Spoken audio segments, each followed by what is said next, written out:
ጠቅላይ ሚኒስትር ዶክተር አብይ አህመድ በደቡብ ኢትዮጵያ ወይም በአዲሱ ማዕከላዊ ኢትዮጵያ ክልል በሆሳና የብሔር ብሔረሰቦች ቀን ዛሬ ሲከበር ታሪካዊ ሀገራዊ እስካሁን ለየት ባለመልኩ ተናግረውት የማያውቁት ልዩ አስደናቂ በርካቶችን ያነጋገረ ንግግር አደረጉ። ጎረቤት ሀገራት ሶማሊያና ኤርትራ በድንጋጤ ራዱ። ጠላቶቻችን እንደ ጸጉር ቅማል እየተለቀሙ ይከሰከሳሉ ካሉ በኋላ የጀግናው ኮሎኔል በዛብህ ልጆች ነን ሲሉ ተደመጡ። ኮሎኔል በዛብህ ማን ነው? የጠቅላይ ሚኒስቴር ውስጥ ሌሎች ንግግሮች መላው ኢትዮጵያውያንን ከወትሮ በተለየ መልኩ ያስደነቁት ምንድናቸው? ክቡር ጠቅላይ ሚኒስቴራችን አድምጠን እንመለሳለን። ተጨማሪም ሌላ መደመጥ ያለበት ነገር ይዘናል። አብራችሁን ቆዩ። On this sacred day, beneath the eternal Ethiopian sky, a new chapter of our ancient nation is being written in letters of gold. Today, in the heart of Addis Ababa, Prime Minister Dr. Abiy Ahmed stood before his people, not as a ruler above them, but as a brother among brothers, a son of this sacred land, and delivered a speech that will echo through generations. With fire in his soul and love in his voice, he called every child of Ethiopia by name: Amhara, Tigray, Oromo, Somali, Afar, Gurage, Sidama, Benishangul Gumuz, Harari, Waleta. All my brothers and sisters, come together. Let us hold each other's hands. Let us stand shoulder to shoulder. This is not the time to look back at yesterday's pain. This is the time to walk together into tomorrow's glory. He declared with unshakable conviction, Ethiopia has stepped out of the darkness and into the light. The days of division, suspicion, and conflict are behind us. We have chosen love. We have chosen unity. We have chosen prosperity, and no force on earth can stop a united Ethiopia. And then he raised our eyes higher, reminding us of who we truly are. Let us repeat the victory of Adwa, not just for Ethiopia, but for all of Africa. The world shall see again what happens when Ethiopians stand as one. Mountains move, enemies tremble, and history bows. With the strength of a lion and the wisdom of a father, he looked every challenge in the eye and said, any enemy, any evil act, any attempt to divide us, we will turn it into opportunity. We will transform poison into medicine. No obstacle can stand before a people who have decided to rise together. We have swept away every agent of chaos like hair lice from the head of our nation. Clean, strong, unstoppable. This is the Ethiopia of today. This is the leadership of Dr. Abiy Ahmed, a man who turned prisons into universities of peace, who turned weapons into plowshares, who turned tears into laughter, and who turned a wounded nation into a rising giant. Ethiopia is no longer asking for respect. Ethiopia is commanding it. From the peaks of Ras Dashen to the shores of Lake Tana, from the plains of Ogaden to the valleys of the Omo, one voice rises. We are one, we are strong, we are unstoppable. Medemer is not just the policy, it is our destiny.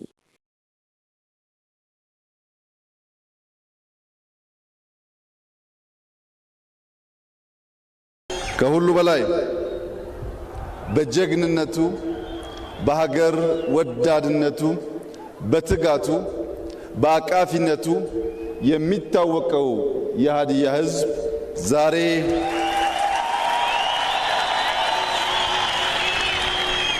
ዛሬ መላ የኢትዮጵያ ብሔሮች ብሔረሰቦች በማዕከላዊት ኢትዮጵያ መዲና በሆሳና ከተማ ሰብሰብ ብለን በጋራ ለማክበር ስላስቻላችሁን ከፍ ያለ ምስጋና ላቀርብላችሁ እወዳለሁ።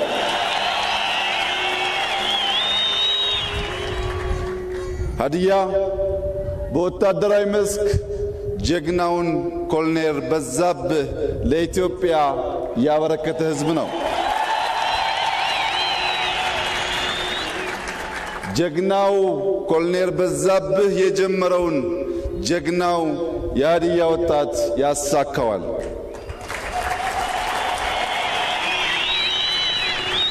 የተከበራችሁ የማዕከላዊት ኢትዮጵያ ሕዝቦች በተለይም የሆሳዕና ከተማ ነዋሪዎች በመጠሪያው እጅግ ልዩ በሆነው የኢትዮጵያ ማዕከላዊነትን በሚያሳየው በማዕከላዊት ኢትዮጵያ ስንሰባሰብ የሁላችን ኢትዮጵያውያን ማዕከላዊ የሆነው ዋናው ሐሳብ ብሔራዊ መሻትና ፍላጎታችን ነው።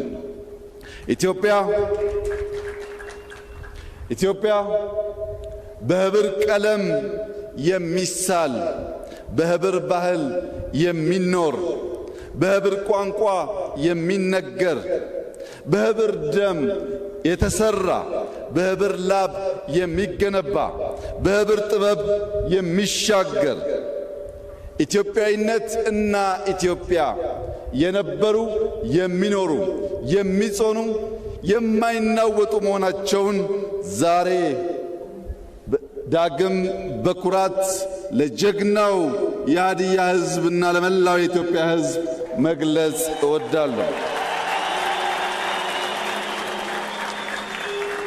ክቡራትና ክቡራን፣ የአፋር ዳጉ ለዳውሮ ኩራቱ፣ የሲዳማው ጨምበላላ ለአማራው ሐሴቱ፣ የኦሮሞው ገዳ ለሐረሪ ምቾቱ፣ የአክሱም ሐውልት ለሃዲያው ታሪኩ፣ የጀጎል ግንብ ለቤንሻንጉል ቅርሱ፣ ፋሲል ቤተ መንግሥት ለሃዲያው ሀብቱ፣ የሶማሌው ዳንቶ ለጋሞ ባህሉ፣ የጉራጌ ክትፎ ለእያንዳንዱ ኢትዮጵያዊ ጣዕሙ፣ ያንዳችን ለሌላችን ውበት፣ ያንዳችን ለሌላችን ክብር የሆነባትን ሀገር ኢትዮጵያ አንዱ ከፍ ሌላው ዝቅ ብሎ ሳይሆን ሁላችን እኩል ሆነን በወንድማማች ዓይን ተያይተን በመደመር እሳቤ የበለጸገች ኢትዮጵያን ለልጆቻችን እንድናሻግር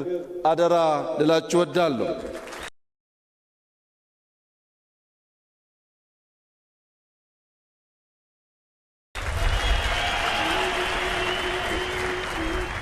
በአባቶቻችን ደም የወረስነውን ነጻነት በብልጽግና ማጽናት ከዚህ ትውልድ የሚጠበቅ ተግባር ይሆናል።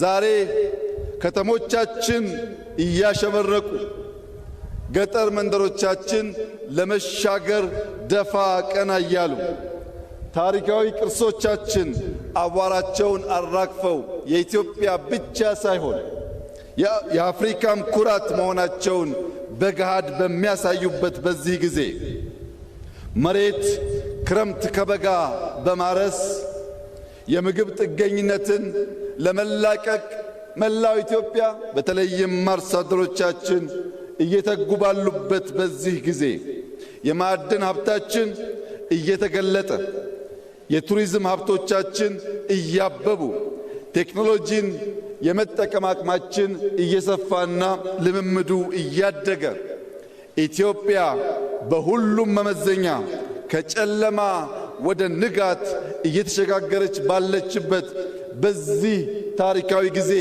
በሆሳዕና ከተማ ተገናኝተን ዳግም ቃል ኪዳናችንን ለመጠበቅና ለማጽናት መላው የኢትዮጵያ ልጆች በዚህ ጀግና ሕዝብ ፊትና በሆሳዕና ከተማ ዳግም ተገናኝተን የጀመርነውን ለመጨረስ ያልጀመርነውን ለመጀመር ኢትዮጵያን ለማጽናት በጋራ እንድንቆም በድጋሚ ጥሪዬን አቀርባለሁ።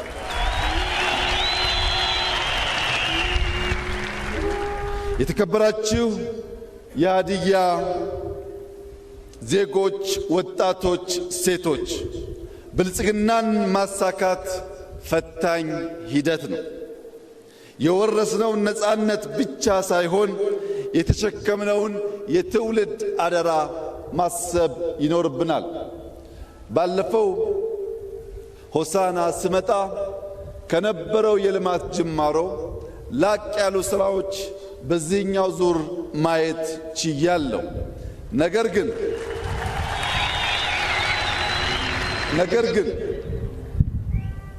ፕሪቶሪያን፣ ጆሐንስበርግን፣ ኬፕታውንን ያቀናው የሃዲያ የከምባታ ወጣት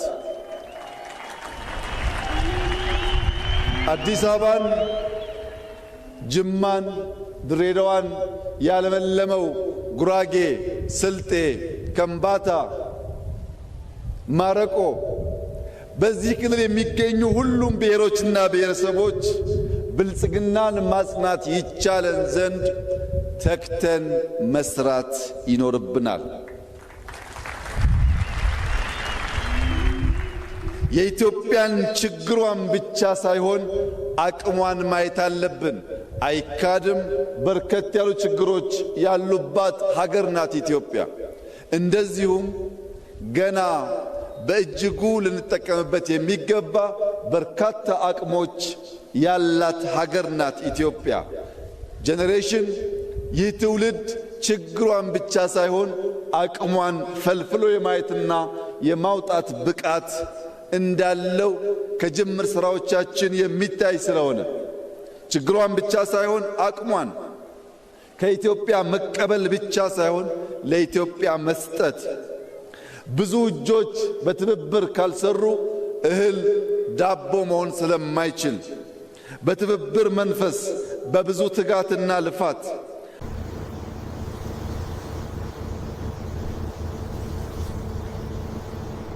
አዲስ የታሪክ ገጽ ለኢትዮጵያ ለአፍሪካም ብርሃን የሚሆን የብልጽግና ጅማሮ በእኛም በሌሎችም የሚታመንበትና ለትምህርት የሚውል ዳግም አድዋ በኢትዮጵያ ይከበር ዘንድ ዛሬ አፍሪካ የምትፈልገው ብልጽግናን ነውና በልጽገን ለማበልጸግ በጋራ እንድንሰራ በድጋሚ በታላቅ ትህትና አደራ እላችሁ እፈልጋለሁ።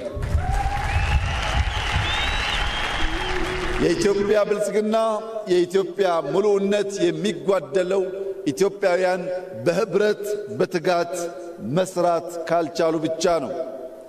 ይህንን ተገንዝበን እኛ ኢትዮጵያውያን ህብረ ብሔራዊነትን እያጠናከርን በገዥ ትርክት አቃፊ በሆነው እሳቤ እየተሸመን በተቋማዊ ለውጥ የሀገር ግንባታና የሀገረ መንግስትን ማጽናት ጅማሯችንን እያጎለበትን ብሔራዊ ጥቅማችንን በስልት በብቃት በውጤትና በጥበብ እያሳካን ሁለንተናዊ ብልጽግናን እያረጋገጥን የተዋበች የላቀች የጸናች ሀገር ለልጆቻችን ማስረከብ እንድንችል ዛሬ የተሰጠን ታላቅ የዕድል ቀን ነውና እንድንጠቀምበት አደራ ልላችሁ እወዳለሁ። ለመላው ኢትዮጵያውያን ወገኖቼ አንድ ክር ደካማ ነው፣ ብዙ ክር ግን የማይበጠስ ገመድ ነው። ስንበዛና ስንሰናሰል በቀላሉ የማንበጠስ ጠንካራ ገመድ ስለሆን መተባበርን፣ መከባበርን፣ በጋራ መቆምን፣ ብሔራዊ ጥቅም ማስቀደም የሁላችን ሀብትና ስንቅ እንዲሆን አደራ እያልኩ የሀገርን መሻትና የባዳን ክፋት መለየት ይጠበቅብናል። ባዳ በክፋት የእኛን መሻት ለማጨለም ሲነሳ ኢትዮጵያውያን ለባዳ ፍላጎት መሳሪያ እንዳንሆን፣ ምክንያቱም በባዳ የተጠለፈ ገመድ አይፈታም፣ አያስርም። እርስ በርስ መተሳሰር ሲገባን ክፉ እሳቤ ያለውን የባዳን መሻት በውስጣችን እንዳናስገባና በታሪክ ተወቃሽ እንዳንሆን ኢትዮጵያውያን ቀልብ ገዝተን ሰላማችንን እናጽና፣ በንግግር እንመን፣ በተሰማራንበት የሥራ መስክ ሁሉ በትጋት እንስራ፣ ሌብነትን እንጠየፍ፣ የሀገር ጥቅምና የሕዝቦቻችን ክብር እናስቀድም፣ ለዘመናዊነት ለለውጥ ክፍት እንሁን፣ ሉዓላዊነታችንን በሁሉም መስክ እናሳካ፣ ልመናን ታሪክ እንድናደርግ የጀመርነውን መልካም ጅማሮ ሁሉ ለፍሬ እንድናበቃ ሰላምን፣ ንግግርን፣ ውይይትን፣ አንድነትን፣ ብሔራዊ ጥቅምን እንድናስቀድም በታላቅ ትሕትና አደራ ላችሁ እወዳለሁ።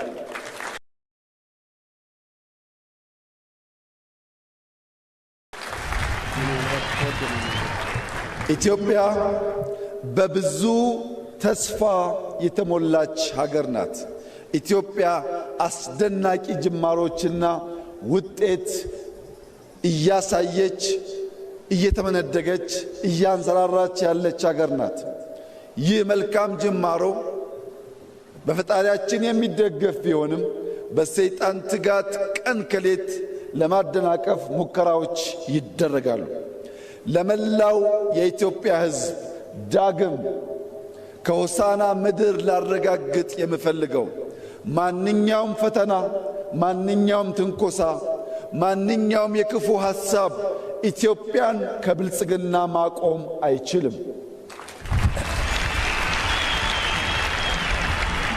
እያንዳንዱን ፈተና ወደ ዕድል በመቀየር የኢትዮጵያን ብልጽግና እናፋጥናለን። የኢትዮጵያን አንድነት እናጠናክራለን። የኢትዮጵያን ጠላቶች እንደ ፀጉር ቅማል አንድ በአንድ እናራግፋለን። ኢትዮጵያ ትጸናለች።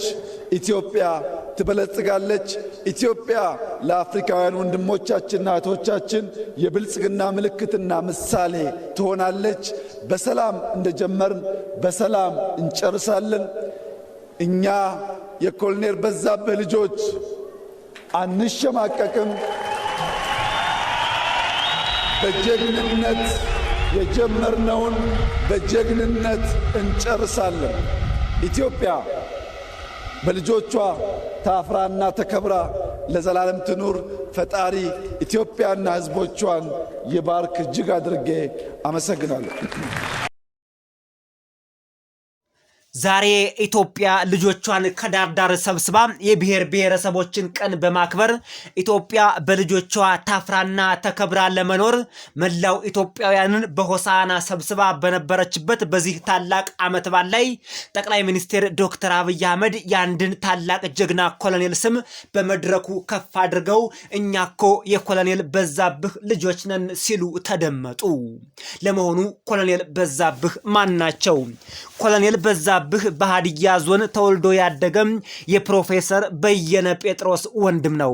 በ1977 እስከ 1978 በፈረንጆቹ አቆጣጠር የኦጋዴን ጦርነት በሶማሊያ ወረራ ጊዜ በሚግ 21 ተዋጊ አውሮፕላን 191 ጊዜ የጦርነት የተሳኩ በረራዎችን ያደረገ ጀግና ነው።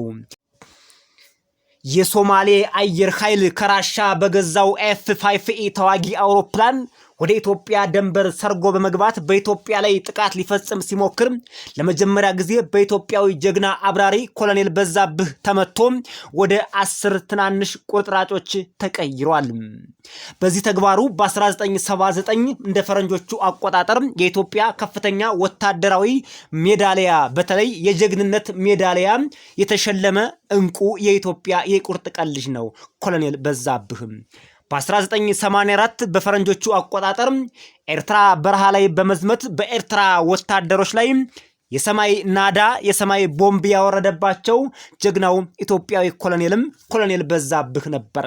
ይሁን እንጂ አውሮፕላኑ ተመቶ በኤርትራ ግዛት ፓራሹት አድርጎ በመውረድ በሳህል በረሃ እስር ቤት ኑሯል። ደርግ በ1991 እንደ ፈረንጆቹ አቆጣጠር ከወደቀ በኋላ ተፈታ። ወደ ኢትዮጵያ ተመልሶ እንደገና ሀገሩን በጀግንነትና በኩራት ማገልገል ጀመረ። በ1998 እንደ ፈረንጆቹ አቆጣጠር በኢትዮ ኤርትራ ጦርነት በፈቃደኝነት ተሳፍሮ በአስመራ ላይ በረራ በማድረግ የተሳኩ ወታደራዊ የአየር ድብደባና ኦፕሬሽን አሁንም በድጋሜ አደረገ። ሰኔ 1998 ዓመተ ምህረት በፈረንጆቹ አቆጣጠር አውሮፕላኑ ተመቶ እንደገና ፓራሹት በኤርትራ ምድር ወረደ። ለጀግንነት የማይበገረው ጀግናው ኮሎኔል በዛብህ በኤርትራውያን ተይዞ በአስመራ ጎዳናዎች ታስሮ እንደታየም የዓይን እማኞች ተነግረዋል። ይሁንና የኮሎኔል በዛብህ ሚስጥር አሁን ድረስ አልተፈታም። ኤርትራ ኮሎኔል በዛብህን አልገደለችውም ወይም አልሞተም። ነገር ግን ኤርትራውያን ኮሎኔል በዛብህ ሙቷል ብለው በበሽታ በህመም ምክንያት ሙቷል ብለው መረጃዎችን አሰራጭተዋል። ይሁን እንጂ ኮሎኔል በዛብህ አሁን በኤርትራ የድብቅ የደህንነት መስሪያ ቤቶች እስር ቤት ውስጥ በድብቅ እንደሚገኝ ወንድሙ ፕሮፌሰር በየነ ጴጥሮስም ከዚህ በፊት ተናግሯል። ኤርትራ ኮሎኔላችን ደብቃ እንደያዘችና ምን እያደረገችው እንደሆነም የማይታወቅ ነገር እስካሁን አለ። ኢትዮጵያውያን በዚህ ዙሪያ ውስጣቸው እንደታመመ ነው። የዘመኑ አጼ ቴዎድሮስ፣ የዘመኑ አጼ ምኒልክ፣ የዘመኑ ነፍሶ አባ ባልቻ የኮሎኔል በዛብህ ወንድም ክቡር ጠቅላይ ሚኒስትር ዶክተር አብይ አህመድ አሁን እየነገረን ታላቅ ሚስጥር ነው። በዚህ መድረክ ላይ ኮሎኔል በዛብህ ስማቸው ከፍ ብሎ እንዲነሳ የተደረገበት አንድ ታላቅ ሚስጥር አለ። አሁንም ቀይ ባህር ላይ መዝመታችን አይቀርምና አሁንም የኤርትራ ጀቶች እንደሚመቱና በአየር ላይ ዶጋመድ እንደሚሆኑ የኢትዮጵያን ኃይል የሚደራደር ማንኛውም ደንበር ጥሶ የሚገባ ከሶማሊያም ይሁን ከሱዳን ልኩን ሊያገኝ እንደሚችል እንዲሁም ጠላቶቻችን በሙሉ እንደ ራስ ፀጉር ቅማል እየተለቀሙ ይከሰከሳሉ ያሉት ጠቅላይ ሚኒስትራችን ታላቅ ቅኔ ተናግረዋል። ይህ ማለት ቀይ ባህር ላይ መዝመታችን አይቀርም፣ ወደ ቀይ ባህር ጉዟችን አይቀርም፣ ኤርትራ ውስጥ ታስሮ ያለው በስቃይ ውስጥ ያለው ኮሎኔል በዛብህም ይፈታል ሲሉ ነው። የኮሎኔል በዛብህ ጉዳይ የብዙ ኢትዮጵያውያን ሆድ ህመም ሆኗል። የተከበራችሁ አድማጭ ተመልካቾቻችን ኤርትራውያን ደብቀው አሁን ድረስ እንደያዙት ይነገራል። እናንተስ ምን ተሰማችሁ? በዚህ ዙሪያ ሐሳብ አስተያየታችሁን፣ ታሪክ የምታውቁ ፖለቲካ የምታውቁ ለሀገራችን ለኢትዮጵያ የምትቆረቆሩ አስተማሪ የሆኑ ነገሮችን ጻፉልን። እናመሰግናችኋለን። እንኳን ለብሔር ብሔረሰቦች ቀን በሰላም በጤና አደረሳችሁ።